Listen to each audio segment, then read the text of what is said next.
कल माइग्रेंट्स से संबंधित हैं। आप जीएस पेपर 2 के इस टॉपिक से आर्टिकल को रिलेट कर सकते हो। देखो 2 साल पहले लॉकडाउन लगा था और आपने देखा जब लॉकडाउन लगा था किस प्रकार से माइग्रेंट वर्कर्स सैकड़ों किलोमीटर्स और कई केसेस में तो इवन हज़ारों किलोमीटर्स की यात्रा तय करके अपने घर पहुंचे। मतलब बहुत सारी यातनाएं उन्होंने झेली। तो सरकार जागी, मतलब माइग्रेंट्स पर जब नज़र गई मीडिया की तो सरकार भी जागी। सरकार ने कई सारे स्टेप्स लिए, जैसे one nation one ration card, migrant workers कहीं पर भी जाएं उन्हें राशन मिलेगा। ARHC affordable rental housing complex scheme launch की, ई श्रम पोर्टल वर्कर्स को रजिस्टर करने के लिए, और सरकार ने माइग्रेशन पॉलिसी का ड्राफ्ट भी तैयार किया। राइटर कहते हैं लेकिन देखो अभी भी कोई कॉम्प्रिहेंसिव पॉलिसी या फिर कॉम्प्रिहेंसिव कानून माइग्रेंट वर्कर्स को की वेलफेयर सुनिश्चित करने के लिए नहीं आ पाया है। 3 इशू हैं। अगर सरकार एक कॉम्प्रिहेंसिव माइग्रेशन पॉलिसी बनाना चाहती है ना, 3 चीज़ों पे ध्यान दे। सबसे पहले तो देखो माइग्रेंट वर्कर्स का जो इशू है ना, इसमें पॉलिटिक्स काफ़ी इन्वॉल्व होती है। जैसे देखो एक होता है सोर्स स्टेट जहाँ से माइग्रेंट वर्कर जाते हैं, फॉर एग्जांपल यूपी बिहार।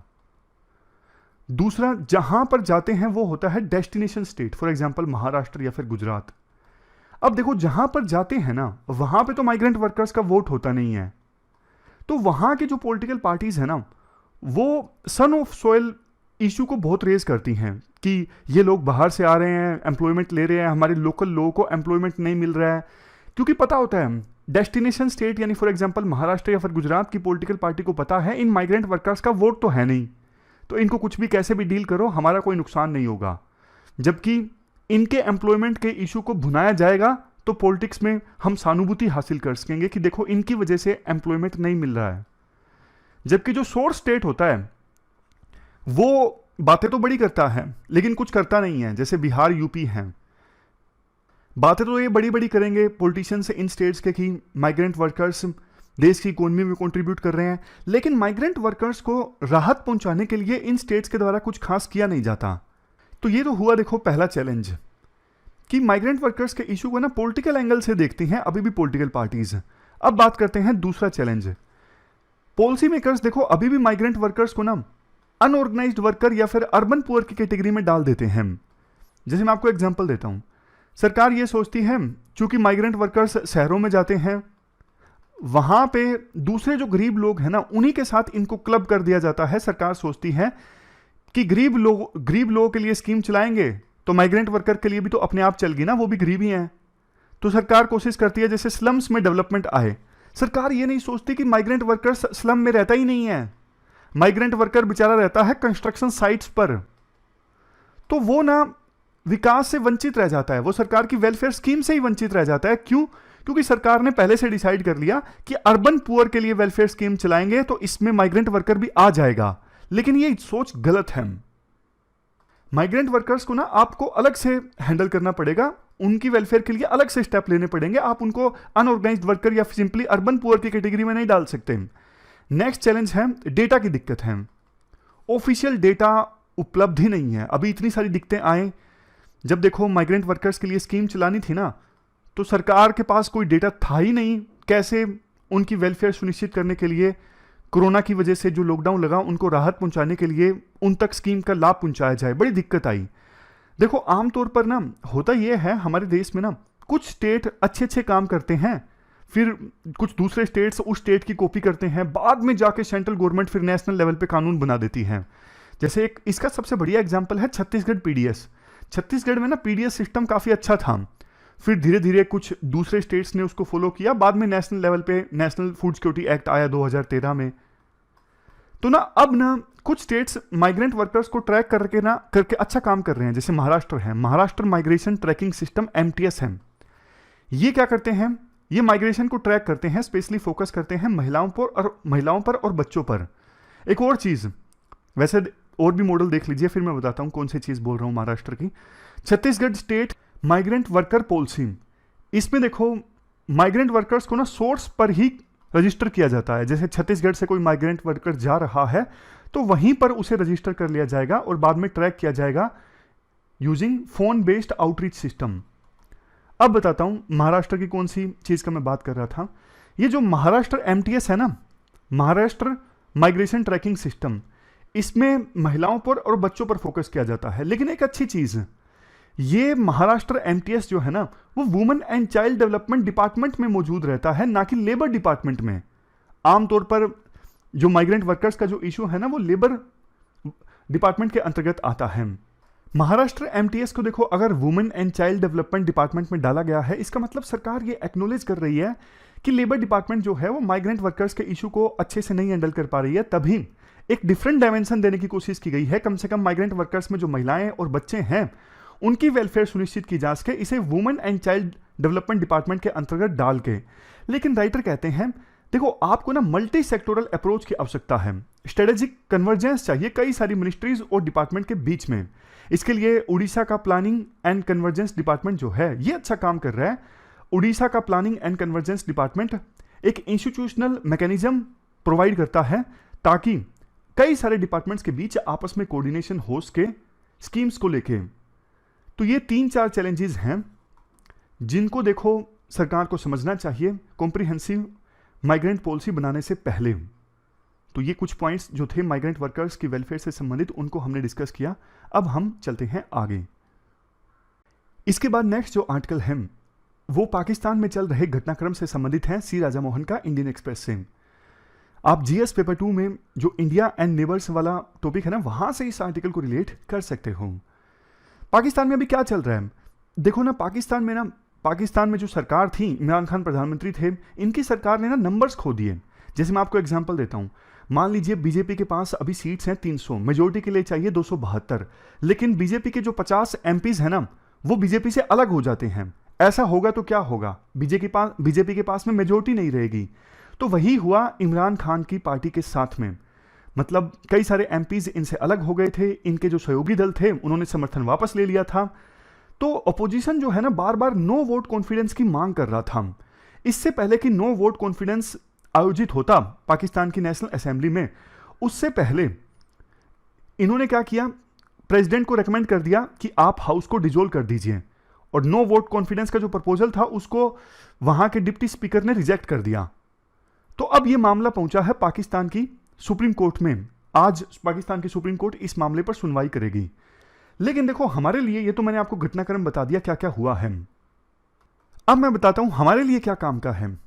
देखो पाकिस्तान के जो प्रधानमंत्री है ना इमरान खान, इवन चुने जाने से पहले भी ये यूएसए का काफी विरोध करते थे। इनके अनुसार हम यूएसए का वार क्यों लड़े। अब ना इनके एमपीज इनसे चले गए ना, ये फिर से यूएसए के खिलाफ काफी ज्यादा नफरत उगेलने लगे हैं पब्लिक में। इन्होंने बोला कि मुझे हटाया जा रहा है यूएसए के कहने पर। यूएसए के एक डिप्लोमेट मेन भूमिका निभा रहे हैं मुझे हटाने में, और ये मुझे हटाने की यूएसए की कंस्पारेसी है। मतलब वो खुले आम यूएसए के खिलाफ बोल रहे हैं, और उन्होंने रशिया का जो इन्वेजन है ना यूक्रेन के अगेंस्ट, उसका भी पुरजोर क्रिटिसाइज किया। लेकिन देखो दूसरी तरफ जो वहां के आर्मी चीफ है ना बाजवा, उन्होंने यूएसए की तारीफ कर दी। उन्होंने कहा कि हम क्रिटिसाइज करते हैं रशिया के यूक्रेन के ऊपर इन्वेजन का। तो कुछ लोगों ने कहा इमरान खान जो यूएसए के साथ रिलेशंस को पूरी तरह से डिस्ट्रॉय करने पर तुले हैं ना, सिचुएशन को संभाल रहे हैं बाजवा। बट देखो एक चीज यहां पे देखने लायक है, इमरान खान ना आर्मी को खुलेआम आर्मी का विरोध कर रहे हैं। वो भारत की फॉरेन पॉलिसी का समर्थन करते हैं कि भारत की जो फॉरेन पॉलिसी है इंडिपेंडेंट है। एक प्रकार से भारत की फॉरेन पॉलिसी का समर्थन करके वो आर्मी को क्रिटिसाइज कर रहे हैं, पाकिस्तान की आर्मी को, क्योंकि पाकिस्तान की आर्मी के हमेशा से लिंक रहे हैं यूएसए के साथ, और अभी भी पाकिस्तान की आर्मी चाहती है कि यूएसए के साथ अच्छे रिलेशंस हमारे मेंटेन रहें। बट देखो ऐसा करके इमरान खान ना बहुत ज्यादा रिस्क ले रहे हैं, क्योंकि अभी तक पाकिस्तान में जिसने भी पाकिस्तान की आर्मी का विरोध किया है ना बहुत ज्यादा, तो या तो वो जेल में गया है, या फिर वो विदेश में भाग गया है, या फिर उसका एग्जीक्यूशन हो गया है। तो इमरान खान काफी खतरनाक रास्ते पर चल रहे हैं, और उन्होंने ना पाकिस्तान के संविधान की तो धज्जियां उड़ा दी हैं। मतलब जिस प्रकार से उन्होंने राष्ट्रपति को रेकमेंड किया कि आप असेंबली को डिसॉल्व कर दीजिए, डिप्टी स्पीकर ने नो वोट कॉन्फिडेंस के रेजोल्यूशन को रिजेक्ट कर दिया, तो ये संविधान के अगेंस्ट था। आर्मी कहती है कि हम न्यूट्रल हैं इस पूरी पॉलिटिक्स में, लेकिन इमरान खान ने फिर से आर्मी को क्रिटिसाइज किया। आप न्यूट्रल नहीं हो सकते, एक ह्यूमन बीइंग कभी न्यूट्रल नहीं हो सकता, जानवर होते हैं न्यूट्रल। तो ये बात पाकिस्तान के प्रधानमंत्री ने बोल दी, अभी प्रधानमंत्री है नहीं वो, इमरान खान ने बोल दी पाकिस्तान की आर्मी के बारे में। देखो पहले क्या होता था मैं आपको बताता हूं। इमरान खान से पहले प्रधानमंत्री थे नवाज शरीफ, इवन उससे पहले थे जरदारी। ये लोग ना इंडिया के साथ रिश्ते सुधारना चाहते थे, लेकिन ना पाकिस्तान की आर्मी नहीं चाहती थी इंडिया के साथ रिश्ते सुधारना। लेकिन इस बार उल्टा हुआ, जो बाजवा है ना, बाजवा इंडिया के साथ रिश्ते सुधारना चाहते हैं। 2021 में यानी पिछले साल आपको याद होगा, एक बॉर्डर पर जो सीज फायर एग्रीमेंट है ना, वो रिवाइव किया गया था इंडिया के साथ। तब से बॉर्डर शांत है, अच्छी चीज है। अदरवाइज बॉर्डर पर हमारे जवान शहीद हो जाते हैं, उनके भी मारे जाते हैं। देखो इंसान की तो मौत नहीं होनी चाहिए, चाहे वो दुश्मन देश का ही जवान क्यों ना हो। बात यह है, बाजवा अभी चाहते थे, राइटर के अनुसार बाजवा चाहते थे इंडिया के साथ शांति हो, लेकिन इमरान खान नहीं चाहते थे। ये उल्टा हो गया। इससे पहले सिविलियन लीडरशिप इंडिया के साथ रिश्ते अच्छा चाहती थी, आर्मी नहीं मानती थी। लेकिन इस बार बाजवा चाहते थे कि इंडिया के साथ रिश्ते इंप्रूव हो, इमरान खान नहीं मानने को तैयार थे। इमरान खान अड़ गए कि पहले इंडिया कश्मीर में जो स्पेशल स्टेटस को रिवोक किया गया है ना, उसे वापस ले, तब जाके हम इंडिया से बात करेंगे। और टर्निंग पॉइंट तब आ गया जब पिछले साल आईएसआई के चीफ की अपॉइंटमेंट को लेकर तकरार पैदा हो गया पाकिस्तान के उस समय के प्रधानमंत्री इमरान खान और बाजवा के बीच में। इमरान खान जो फैज हमीद थे ना, उसी को आईएसआई का चीफ रखना चाहते थे, लेकिन पाकिस्तान की आर्मी हटाना चाहती थी। तब यह साफ हो गया था कि पाकिस्तान की आर्मी और पाकिस्तान के उस समय के प्रधानमंत्री इमरान खान सेम पेज पर नहीं है। अब देखो और भी बहुत सारी ऐसी चीजें हैं कि इमरान खान जो है ना, काफी खतरनाक रास्ते पर चल रहे हैं। इमरान खान ना इस्लामिक पॉलिटिक्स खेल रहे हैं, जो ये बहुत ही ज्यादा खतरनाक रास्ता है। आमतौर पे ये काम आर्मी किया करती थी पाकिस्तान की, लेकिन अभी उन्होंने स्पीच दी, उसमें उन्होंने इस्लाम का बहुत बार जिक्र किया। वो इस्लाम के नाम पर लोगों को मोबिलाइज करना चाहते हैं, और इससे जो पाकिस्तान की आर्मी है ना, वो भी भयभीत है। तो अब देखने वाली बात होगी कि क्या होता है पाकिस्तान के पूर्व प्रधानमंत्री इमरान खान का, क्या वो बच पाते हैं। मतलब इलेक्शन उन्होंने बोला कि फिर से इलेक्शन कंडक्ट करवाए जाएं, तो देखने वाली बात होगी कि क्योंकि अब वो आर्मी के साथ फेवरेबल टर्म्स पर नहीं है। पहले तो आर्मी ने ही उन्हें सिलेक्ट किया था, ऐसा उन पर आरोप लगता है। तो क्या वो फिर से इलेक्शंस में जीत पाएंगे या फिर नहीं जीत पाएंगे, और अगर जीतेंगे तो वो किस प्रकार से पाकिस्तान की आर्मी के साथ बना के रखेंगे। अगर नहीं बना के रखेंगे तो फिर पाकिस्तान में इंस्टेबिलिटी बहुत ज़्यादा आने वाली है। और देखो ये चीज़ हमारे लिए भी अच्छी नहीं है। मतलब आपका पड़ोसी देश कमज़ोर है ना, तब तक ठीक है, लेकिन घर बर्बाद नहीं होना चाहिए उसका। पाकिस्तान का घर बर्बाद होगा ना, दिक्कत इंडिया पर ही आएगी। पड़ोसी देश में शोर शराबा ज़्यादा होगा तो आप कैसे सुख की सांस ले सकते हैं, शांति से रह सकते हैं। क्योंकि अगर वहाँ पे सिविल वार जैसी सिचुएशन पैदा हुई तो हो सकता है आतंकवाद बढ़ जाए, इंडिया के खिलाफ नफरत उघेड़ के कोई पॉलिटिशियन उसका फ़ायदा उठाना चाहे। तो इसलिए इंडिया के हित में तो यही है कि पाकिस्तान स्टेबल रहे, कमज़ोर हो बट स्टेबल हो। तो ये पूरा आर्टिकल हमने डिस्कस किया सी राजा मोहन का, और हमारी आज की इस डिस्कशन में इतना ही है। आज हमने 3 इश्यूज डिटेल से डिस्कस किए। Thank you very much for discussion.